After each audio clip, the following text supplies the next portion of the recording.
Hey guys, looks a little different right now. Instead of being on my front porch like I have been, we are sitting outside of the doctor's office because Mr. Casey's having to get um, his throat stretched out. So that's what we're doing. So we're going to read chapter 6. Marvin returned to the desk. "Thank you for letting me come and interrupt your class," the president said. "I won't stay too long, and I don't want you to miss recess," he smiled.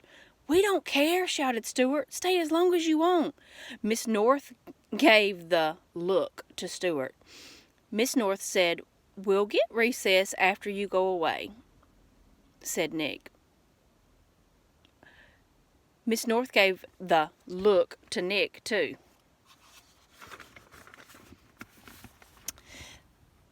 Then she said, "We understand you're very busy, Mr. President. We appreciate any."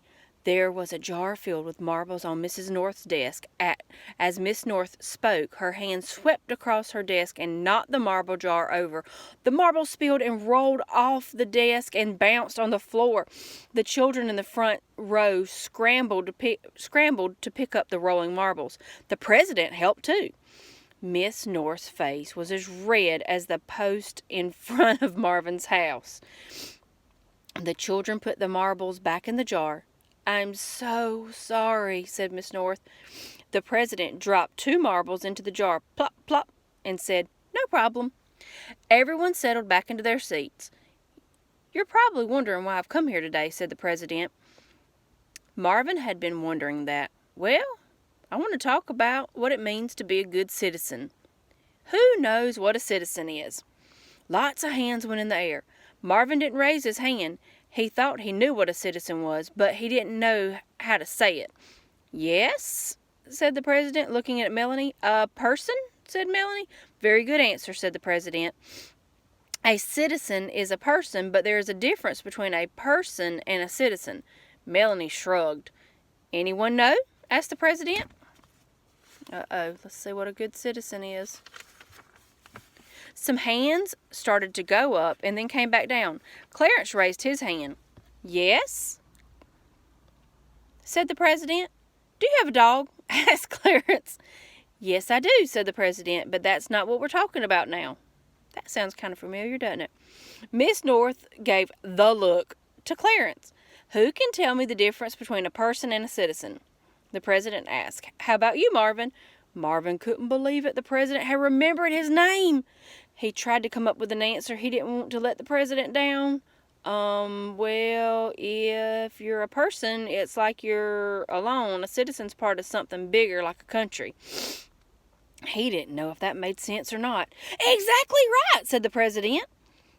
"We are not alone. We are part of a big group. That group is called the United States of America." Marvin smiled. He wasn't sure if that was what he had meant when he said it, but made sense when the president said it. "America is not just a place on the map," said the president, "and America is made up of all its citizens. We want America to be a great country. It is up to every single one of us, me, you, Miss McCabe, Mr. McCabe, Miss North, Marvin, to be good citizens." The president asked the students if they could think of ways to be good citizens. Casey Happleton raised her hand. "Yes, ma'am," said the president. Casey smiled and got a serious look. Remember, she's the one with the ponytail. "Help everyone who needs help," she said. "Very good." Nick raised his hand. "Yes, sir," said the president. "Don't fight," said Nick. "Excellent," said the president. Lots of hands went up in the air. "Clean up after yourself," said Travis. "Recycle," said Patsy. "Brush your teeth," said Gina. The president had to think about that one. "It's important for citizens to try to be clean and healthy," he agreed. Marvin thought of some good ideas too, but he didn't raise his hand. He'd already gotten to shake the president's hand. He wanted others to have a chance. That was part of being a good citizen. Nearly everybody in class came up with something. "Listen to your teacher. Don't make fun of people. Put out fires. Don't cheat. Don't lie. Smile." The president said he was very impressed with all the ideas the children had. This is why he wanted to come to the 3rd grade class, he said. He knew 3rd graders would know how to be good citizens. Sometimes when people got older, they forgot. I hope a lot of people will see and hear you on television this evening, and they may learn something.